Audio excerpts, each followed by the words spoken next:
74% de la valeur économique créée par l'IA est aujourd'hui captée par seulement 20% des entreprises.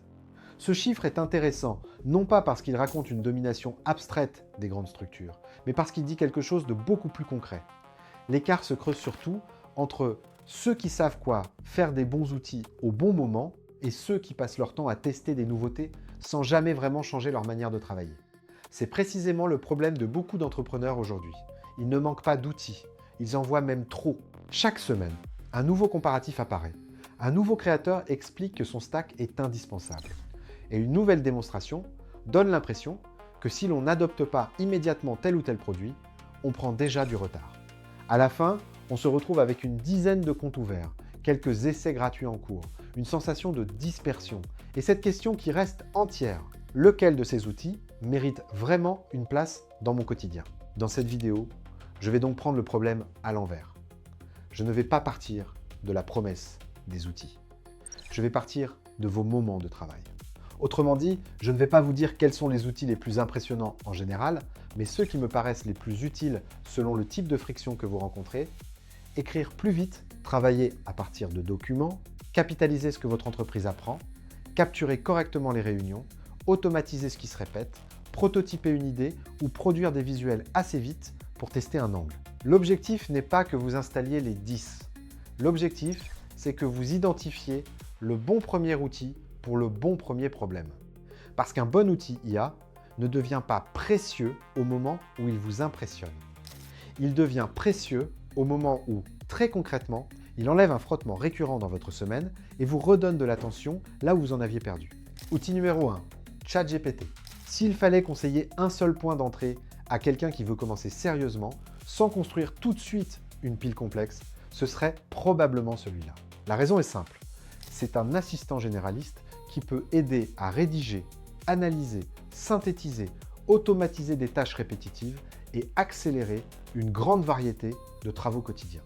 Cela signifie qu'il ne vous enferme pas dans un usage trop étroit et qu'il peut devenir utile très vite, parfois dès la première heure de test, dès lors que vous l'appliquez à des tâches concrètes. Dans la vraie vie d'un entrepreneur, cela veut dire qu'il peut servir à préparer un email délicat, structurer une proposition commerciale, clarifier un brief, faire émerger un plan de vidéo, reformuler un texte, résumer un document ou encore préparer une série de questions avant un rendez-vous important. Son intérêt n'est pas seulement de produire du texte. Son intérêt, c'est de vous sortir plus vite de la page blanche, et la page blanche est souvent un coût caché gigantesque dans une semaine de dirigeant. Beaucoup de gens cherchent tout de suite un outil plus spécialisé, en pensant que le généraliste sera forcément trop vague. En réalité, le généraliste bien utilisé est souvent le meilleur premier levier, parce qu'il permet de tester très vite plusieurs usages et de comprendre où l'on gagne réellement du temps. Si vous débutez avec l'IA, le vrai danger n'est pas de commencer trop simple. Le vrai danger, c'est de commencer trop compliqué et de renoncer avant d'avoir observé un premier gain concret. Quand on commence avec l'IA, on a souvent envie d'être intelligent tout de suite. C'est à dire.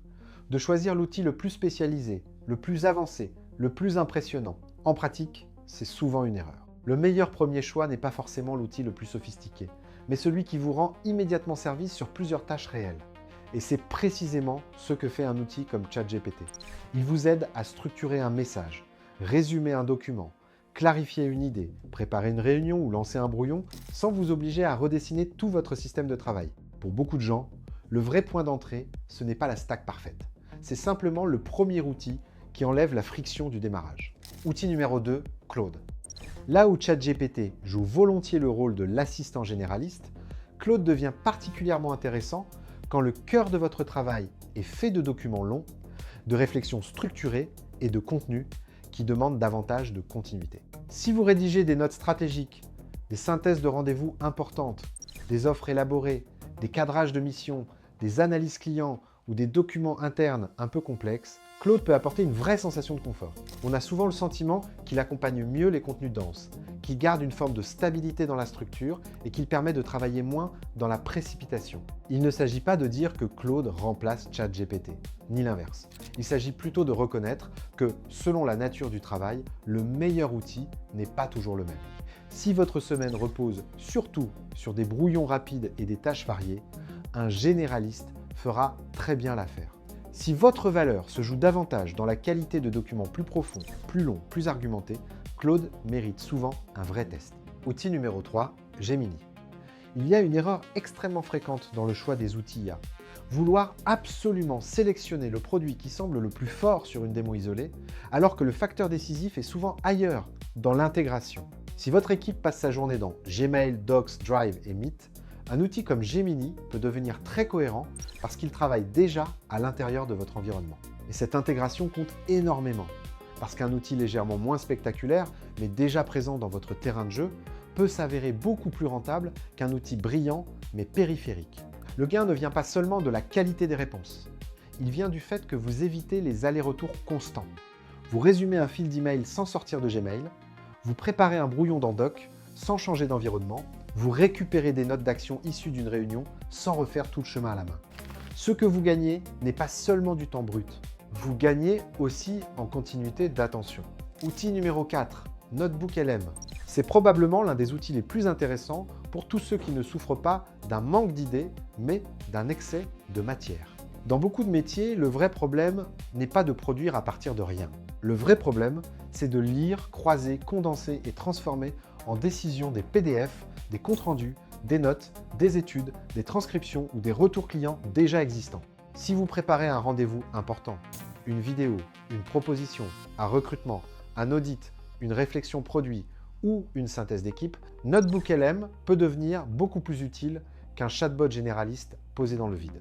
Il vous aide à penser à partir de votre matière, pas à partir d'un vide bien formulé. On parle beaucoup d'IA pour produire, mais l'un des plus grands gains est parfois ailleurs. Dans beaucoup de métiers, on ne manque pas de matière, on manque de temps pour la traverser intelligemment.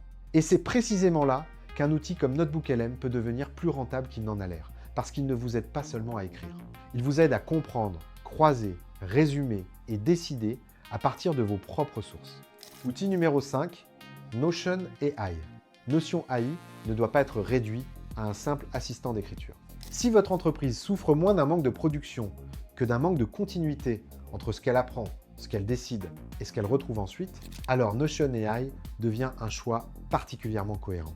Ce qui est pénible dans beaucoup de petites équipes, ce n'est pas seulement de produire des contenus, mais de constater que tout finit par se fragmenter.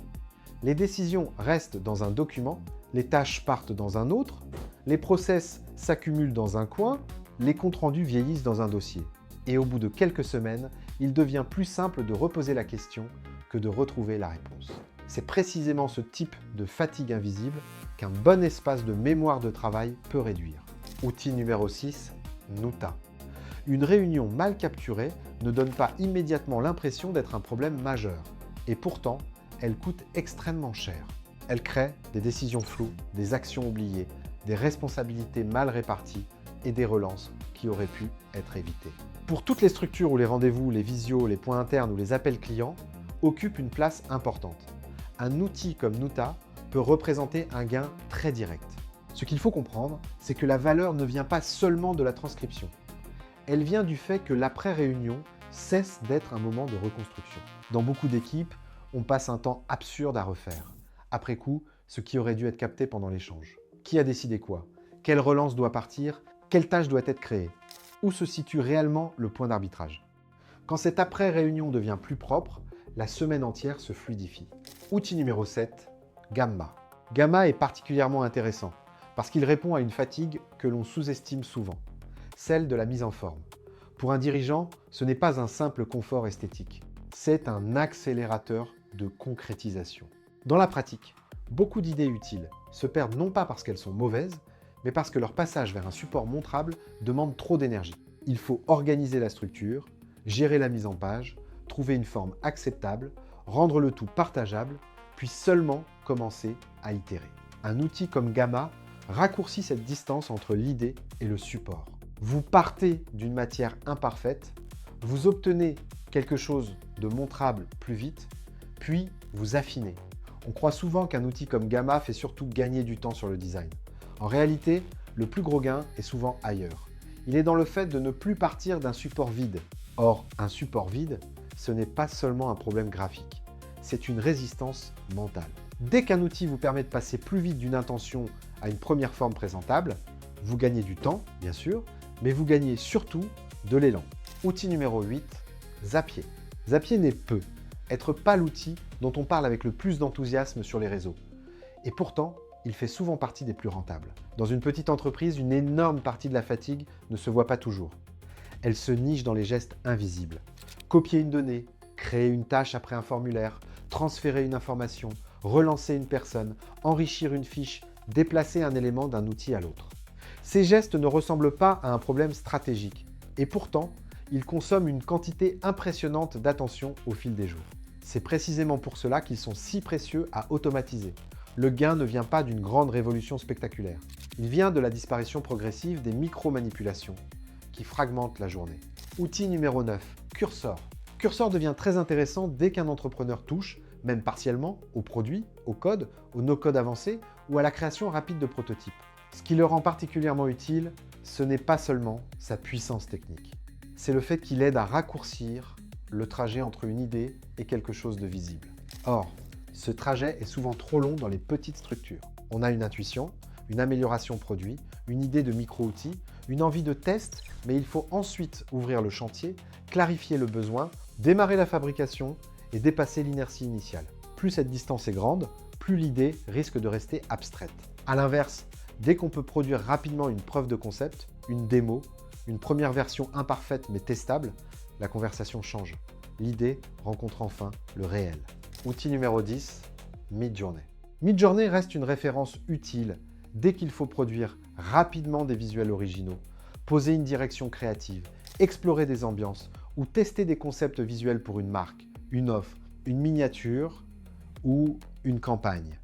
Il serait toutefois réducteur de le voir comme un simple outil de décoration. Pour un entrepreneur, la vitesse de production visuelle est souvent une vitesse de validation. Un bon visuel permet de voir plus tôt si une idée tient, si un univers fonctionne, si une miniature attire, si une page a une direction crédible ou si un support donne envie d'aller plus loin. En ce sens, l'intérêt de Midjourney n'est pas uniquement artistique. Il est aussi stratégique, parce qu'il évite d'attendre le brief parfait avant de commencer à tester. Avant de refermer cette liste, il faut garder une idée simple en tête. Le bon choix ne consiste pas à comparer 10 outils jusqu'à élire un champion absolu. Le bon choix consiste d'abord à identifier la friction qui vous coûte le plus aujourd'hui. Est-ce que vous perdez du temps à écrire et à lancer vos brouillons? Est-ce que vous êtes noyé dans la lecture de documents? Est-ce que vos réunions produisent du flou? Est-ce que vos outils ne se parlent pas? Est-ce que vous pensez beaucoup sans prototyper assez vite? Est-ce que le visuel reste un goulot d'étranglement? Une fois que cette friction est claire, la sélection devient beaucoup plus simple. ChatGPT devient un point d'entrée généraliste si vous voulez débloquer plusieurs usages rapidement. Claude devient cohérent si la qualité de vos documents longs est centrale. Gemini s'impose plus naturellement si votre équipe vit déjà dans Google. NotebookLM devient très fort si votre problème est la lecture et la synthèse de matières existantes. Notion AI prend de la valeur si vous devez construire une mémoire de travail vivante. Nuta devient pertinent si vos réunions vous coûtent trop cher après coup. Gamma vous aide si la mise en forme ralentit votre passage à l'action. Zapier vaut le détour si vous voyez du travail invisible partout entre vos outils. Cursor compte si vous avez besoin de tester plus vite. Midjourney devient précieux si le visuel conditionne une partie de votre vitesse de décision. Le vrai piège serait donc d'installer Lady demain matin. Le bon réflexe est beaucoup plus modeste et beaucoup plus efficace. Choisir un seul outil, l'appliquer à une seule tâche récurrente pendant une semaine, observer honnêtement le résultat, puis décider si le gain est réel. Si cela ne fonctionne pas, la perte reste faible. Si cela fonctionne, vous avez peu être récupérer une partie très précieuse de votre temps, de votre clarté mentale ou de votre qualité d'exécution. Au fond, la bonne pile d'outils IA n'est jamais celle qui impressionne le plus sur Internet. C'est celle qui enlève les bons frottements dans le bon ordre pour votre travail réel. Alors dites-moi en commentaire, quel est le premier outil que vous allez tester cette semaine et sur quelle tâche précise voulez-vous mesurer son effet?